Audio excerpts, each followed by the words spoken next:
Cholesterol తో ఇబ్బంది పడుతున్నారా? డయాబెటిస్ రివర్స్ చేసుకోవాలా? డైట్ తో పరిష్కారం. Contact functional nutrition Vineesha Reddy. Radha, త్వరలోనే పెళ్లి కావాలని దేవుని మొక్కుకో, వరమిస్తుంది. వస్తా రాధా, వస్తా రాధా.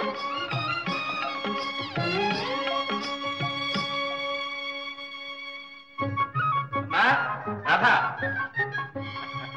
నవరాత్రి పండుగ మొదటి రోజునే దేవునికి వరమిచ్చిందమ్మా. ఈ రోజు మీ అమ్మే బ్రతుకుంటే ఎంత సంబరపడేదో, నన్ను ఎంత మెచ్చుకునేదో. ఏమిటి నాన్న, అసలు సంగతి ఏమిటో చెప్పండి. ఏమిటా? ఏమని చెప్పనమ్మా? చదువుకు చదువు, అందానికి అందం, అంతస్తుకు అంతస్తు, అన్ని విధాలా ఇంత గొప్ప సంబంధం దొరకడం చాలా కష్టం. సంబంధమా? ఎవరికి? ఎవరికేమిటమ్మా, నీకే. రేపు ప్రొద్దునే పెళ్లివారు వస్తున్నారు. రావటం చూడటం అంతా లాంఛనం అనుకో, సంబంధం ఖాయం. ఇక తాంబూలాలు గుచ్చుకోవడమే మిగిలింది. ఇప్పుడు నా పెళ్లికి ఏమంత తొందర వచ్చింది నాన్న? తొందర బాగుందమ్మా నువ్వు చెప్పేది. వాళ్ళ చుట్టూ తిరిగే వాళ్ళని, ఆ పోటీల్ని చూస్తే తొందర ఏమిటో నీకే తెలుస్తుంది. ఒక్క పూట ఆలస్యం చేసామా అయితే ఎగరేసిపోతారు తెలుసా. పోతే పోనివ్వండి, మనకేం వద్దు. ఏమిటమ్మా నువ్వు అనేది? అవును నాన్నగారు, నాకు ఇప్పుడప్పుడే పెళ్ళొద్దు. అదేమిటమ్మా, ఇంకా ఎంతకాలం నాగుతాం? ఈ సంవత్సరం పెళ్లి చేద్దామనే కదా బియ్యతో నీ చదువు కూడా మానిపించేసింది. మీ ఇష్ట ప్రకారం చదువు మానేశాను, కానీ ఇది మాత్రం నా ఇష్టానికి వదిలేయండి. ఇది తప్ప ఇంకేదన్నా నీ ఇష్ట ప్రకారమే కానీ కాదన్ను. ఇది పెళ్లి, నిండు 100 ఏళ్ల జీవితం. అదే నేను చెప్పేది. ఏమిటి నువ్వు చెప్పేది? నీకేం తెలుసని? నా జీవితానికి కావాల్సింది ఏమిటో నాకు తెలుసు. అంటే నాకు తెలియదేనా? నేను నీ మేలు కోరననే. మేలు కోరేవారు కనుకనే ధైర్యంగా వద్దని చెప్తున్నాను. వీల్లేదు, మాట ఇచ్చేశాను. రేపు ప్రొద్దున్నే తాంబూలాలు పుచ్చుకోక తప్పదు. నాన్నగారు, నా మాట వినకుండా తొందరపడి తాంబూలాలు ఇస్తే ఆ తర్వాత తర్వాత బెదిరిస్తున్నావా? ఇందులో బెదిరింపే ఉంది నాన్నగారు. నా మనసులో ఉన్న మాట నేను చెప్పాను. నా మాట నేను చెప్తున్నాను. 600 అయినా సరే ఈ పెళ్లి జరిగి తీరాల్సింది. నాన్న, నా బిడ్డవని స్వతంత్రించి మాటిచ్చానమ్మా. ఆ మాత్రం అధికారం నాకు లేదా? లేదని కాదు, కాకపోతే ఒక్క మాట ముందుగా చెప్పుంటే ఇంత గొడవ రాకపోను. గొడవ? ఇది గొడవ? నానా అవస్థలు పడి నేను ఇంత మంచి సంబంధం తీసుకొస్తే దీన్ని గొడవ అంటావా? ఇదా నా మాటకు నువ్వు ఇచ్చే విలువ? మీ మాట కోసం సరే అనడానికి ఇదంత చిన్న విషయం కాదు నాన్న. చిన్న విషయం కాదు కాబట్టి పెద్దవాళ్ళు వదిలిపెట్టమంటున్నాను. నన్ను కొంచెం ఆలోచించుకొని. ఏమిటి ఆలోచన? మాట్లాడలే. మీరు ఆవేశంలో ఉండగా నేనేం చెప్పలేను, క్షమించండి.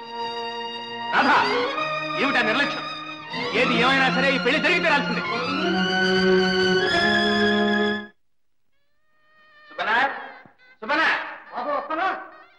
స్టేషన్ బండి వెళ్ళిందా? ఎప్పుడో వెళ్ళిపోలేదు బాబు. సరే, నువ్వు లోపలికి వెళ్ళి కాఫీ టిఫిన్ ఏర్పడుతుంది. అరే రండి, మీకోసం ఎదురు చూస్తున్నాను. ముందుగానే మీ ఫ్రెండ్ పెళ్లి చూపులకు కూడా ఇంత లేట్ గానే రావడం. ఇంత ఆవిడకి ఎప్పుడు నిశ్చయించారు? వీళ్ళు సాయంకాలం కూడా మాతో చెప్పలేదే.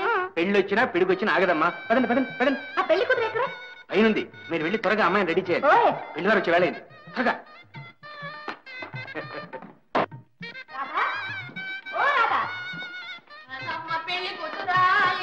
రాధమ్మ పెళ్లి మనం వచ్చామని ఇక్కడ దాక్కుంది. అవునవును. ఏంటిది? రాధా, రాధా.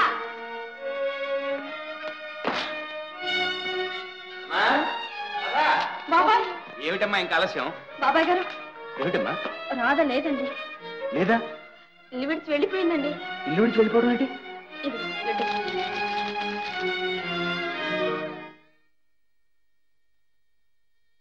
నాన్న, మిమ్మల్ని నొప్పించలేక, నా మాటకి ఒప్పించలేక ఇక్కడి నుండి వెళ్ళిపోతున్నాను. నా నిర్ణయానికి మీరు బాధపడద్దు, నా కోసం వెతకడానికి కూడా ప్రయత్నించొద్దు. నన్ను క్షమించండి నాన్న. రాధా, ఎంత పని చేశావమ్మా, ఎంత పని చేశావు? బాబాయ్ గారు, రాధ నీకు అసలు విషయం చెప్పనే లేదా?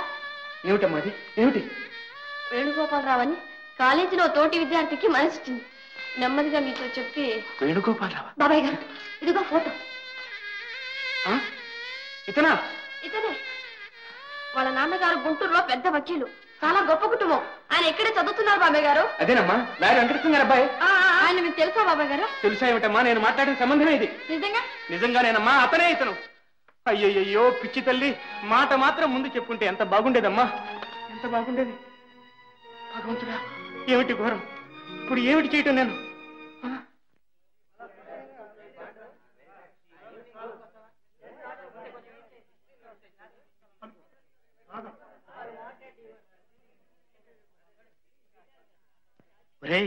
రాధొస్తుంది రోయ్.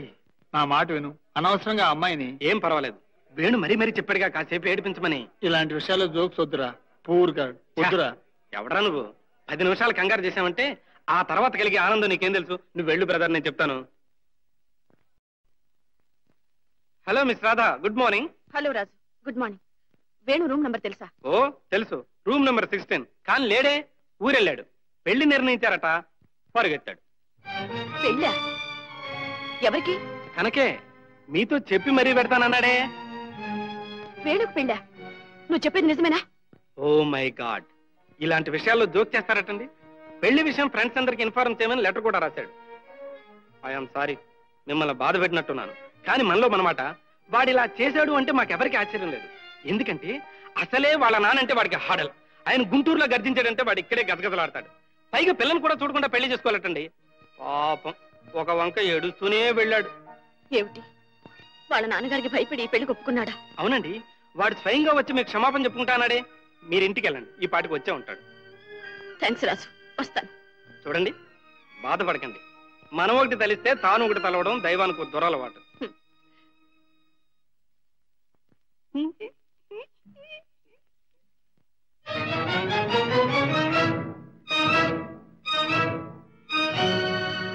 నాన్న, కన్ను తెరవక ముందే తల్లిని పోగొట్టుకున్నాను.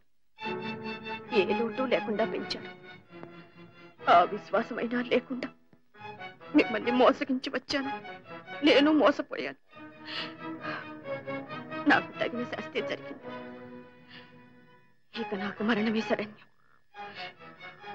నన్ను మన్నించండి నాన్న, నన్ను మన్నించండి.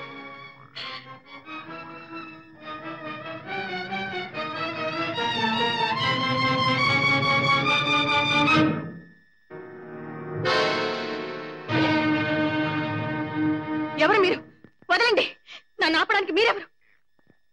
నేనెవరినో తర్వాత చెప్తాను. నీ ట్రెండ్ చూసి నేను కొంతసేపటి నుంచి వాచ్ చేస్తున్నాను. నా అనుమానం కరెక్ట్ అయింది. నువ్వెందుకు ఆత్మహత్య చేసుకోబోతున్నావు? ఎవరు నువ్వు? అది మీకు అనవసరం. నన్ను ఆపడానికి మీకే అధికారం ఉంది. నాన్సెన్స్. అదంతా ఇంటికి పోయి మాట్లాడుకుందాం. అసలు నువ్వు ప్రాణం వదలాలని ఎప్పుడు డిసైడ్ చేసుకున్నావో అప్పుడే దానిపై నీకు అధికారం పోయింది. నేను నిన్ను సేవ్ చేసిన మరుక్షణంలో అది నాకు దక్కింది. ఈ దేహం, ఈ ప్రాణం అన్ని నావి. కామా, రాను, వదలండి. నా చేతికి చిక్కిన తర్వాత తప్పించుకుపోవడం అసంభవం. Follow me. వదలండి, వదలండి.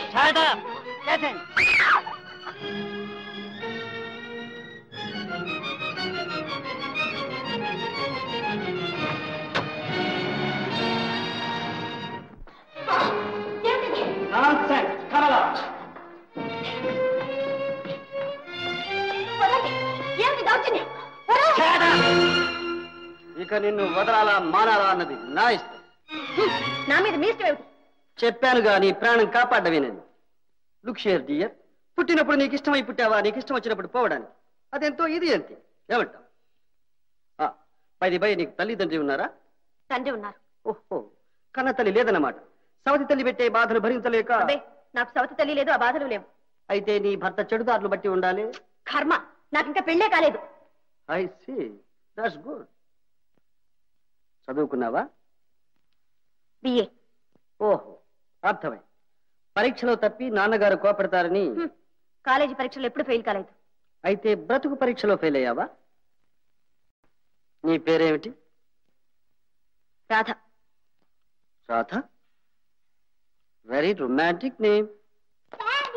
Good evening dear. Good evening daddy. Thank you. ఇంకా నిద్రపోలేదా డియర్? నువ్వు రాకుండా ఎలా నిద్రపోని డాడీ? పోనీ భోజనమైనా చేయలేదా? ఎలా డాడీ నువ్వు రానిదే? Oh, I'm so sorry dear. వెళ్ళి సర్వ్ చేయమని చెప్పు. I'm coming. Yes daddy. Gently gently. Look here dear, నేను నీలాగే చనిపోవాలని ఆలోచించాను. కానీ చావు కన్నా బ్రతకడమే అవసరమనిపించి ఇలాంటి కారణం ఒక్కటి చాలని తోచి ఏకాకినై బ్రతికున్నాను. ఆ పాపకు తల్లి లేదా? ఆ పాపకు తల్లి లేదు, ఈ దేహానికి ప్రాణం లేదు.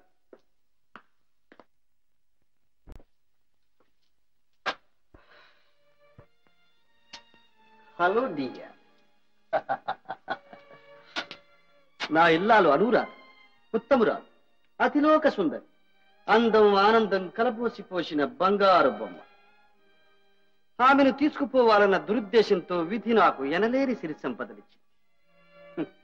కాని ప్రాణం లేని ఈ దేహం ఎంతో, దేవుడు లేని దేవాలయం ఎంతో, ఆమె లేని ఈ భవంతి భోగభాగ్యాలు అంతే అయ్యాయి. రాత్రిళ్ళు నా క్షోభ ఇంత అంతా కాదు. ఈ పాప అర్ధరాత్రి లేచి కూర్చుని అమ్మ కావాలంటుంది. ఎక్కడికి వెళ్ళింది, ఎప్పుడు వస్తుంది, అసలు వస్తుందా రాదా, నీ మీద కోపమా లేక నా మీద అది వేధిస్తుంది? అమ్మకు నా మీదేనమ్మా కోపం. నేనేం తప్పు చేశాను అని ఏడుస్తాను. క్షణం తర్వాత నా పాపే నాకు తల్లి. నా కన్నీరు తుడిచి నన్ను జోకొట్టి తను నిద్రపోతుంది. ఈ పరిస్థితి చూసి నా బంధువర్గం అంతా ఏమంటున్నారో తెలుసు. ఆనందరావు, భగవంతుడు నీకు ఎనలేని సిరి సంపదలు ఇచ్చాడు, అందం ఇచ్చాడు, ఆరోగ్యం ఇచ్చాడు, వయసు మాత్రం నీకేం మించిపోయింది కనుక మళ్ళీ పెళ్లి చేసుకో. నీ ఇంటికో మహాలక్ష్మి, నీ బిడ్డకో తల్లి లభిస్తుంది అని బలవంత పెడుతున్నారు. చదువున్న నా ఫ్రెండ్స్ అంతా ఏమంటున్నారో తెలుసా? అయిన వాళ్ళని అడిగితే ఒకవేళ కాదంటారేమోనన్న భయం అయితే ఏమీ లేని వాళ్ళని, పోనీ ఏ అనాథనైనా సరే చదువుకున్న ఒక మంచి అమ్మాయిని చూసి పెళ్లి చేసుకోరా అని ఘోష పెడుతున్నారు. ఇవన్నీ ఆలోచించి బాగా ఆలోచించి నేను ఒక నిర్ణయానికి వచ్చాను. అదేమిటో చెప్పనా? షలాయ్? వద్దు, మీ నోటితో ఆ మాట చెప్పొద్దు, నేను వెళ్ళలేను. నాన్సెన్స్, వెనుక తప్పదు. ఈ పిల్ల కోసం నేను పెళ్లి చేసుకున్న ఆ వచ్చే మహాతల్లి నా పాపకు సవతి తల్లి బాధిస్తుంది. ఒక్క మాట అంటే, ఒక్క దెబ్బ వేస్తే మై గాడ్. అందుకని ఈ బిడ్డ మీద, చనిపోయిన నా భార్య మీద ప్రమాణం చేసి చెప్తున్నాను. ఈ జన్మకిక పెళ్లి చేసుకోరాదు అని నిర్ణయించుకున్నాను. నిజంగానా? Silly, very silly. నా బిడ్డ తప్పితే ఈ లోకంలో నాకెవరి మీద, దేని మీద ఆసక్తి లేదు. ఈ లోకంలో ఉన్న స్త్రీలందరూ నాకు తోబుట్టువు లాంటి వాళ్ళు. మీ మాట తీరు అన్నీ నేను అనుకున్న దానికి భిన్నంగా ఉన్నాయి. అంత ఏదో కథలా ఉంది. ఎవరు మంచో ఎవరు కాదో తెలుసుకోలేని పసితనం, ఏది తప్పో ఏది ఒప్పో అర్థం చేసుకోలేని అమాయకత్వం ఇప్పటికైనా బోధపడిందా? ఆత్మహత్య మహాపాతకం. నీ వంటి ఆడపిల్ల ఇలా సాహసించి ఒంటరిగా ఇల్లు వదిలి బయటకు వస్తే ప్రమాదం కూడా. ఇవాళ నాకు కనిపించావు గనుక సరిపోయింది. సపోజ్ ఎవడైనా ఒక రౌడీ చేతుల్లో పడితే ప్రాణం కన్నా విలువైన మానమర్యాదలు ఏమయ్యాయి? నేను ఒక ఆడపిల్ల తండ్రినేనమ్మా. నీ తండ్రి క్షోభ నాకు అర్థమవుతుంది. నిదానంగా ఆలోచించు. పోనీ ఇప్పుడేమీ చెప్పనక్కర్లేదు. రేపు ఉదయం నీ అడ్రస్ చెప్పు. నేనే స్వయంగా తీసుకెళ్లి నిన్ను మీ ఇంట్లో దిగబెడతాను. నువ్వేమైనా తప్పులు చేసి ఉంటే మీ పెద్దవాళ్లకు నేను సర్ది చెబుతాను. సరేనా? Okay? No no, what is it? Get up, get up. లోకంలో అందరూ మీ వెంటి సత్పురుషులే అయితే ఏ ఆడపడుచుకు జీవితంలో ఎలాంటి ఒడిదుడుకులు రావు, ఇలాంటి దురవస్థలు పట్టవు. స్త్రీ జాతే మీ వంటి వారికి చెయ్యెత్తి మొక్కుతుంది. నో నో, నాకు అలాంటివేమీ వద్దు. రేపు నిన్ను మీ ఇంటి దగ్గర అప్పచెప్పాక థ్యాంక్స్ చెబుతూ గాను. అంతే చాలు. Puppy dear, coming daddy. చూడమ్మా, అత్తను తీసుకెళ్ళి భోజనం పెట్టమ్మా. Yes daddy. మరి మీరు? ఇప్పుడు కాదు, తర్వాత. రాత. చూడు రాధ, నీకేం భయం లేదు. ఇది నీ అన్నగారి ఇల్లు అనుకో. అలసి వచ్చావు, భోజనం చేసి హాయిగా నిద్ర. Thank you very much. Good night. Good night.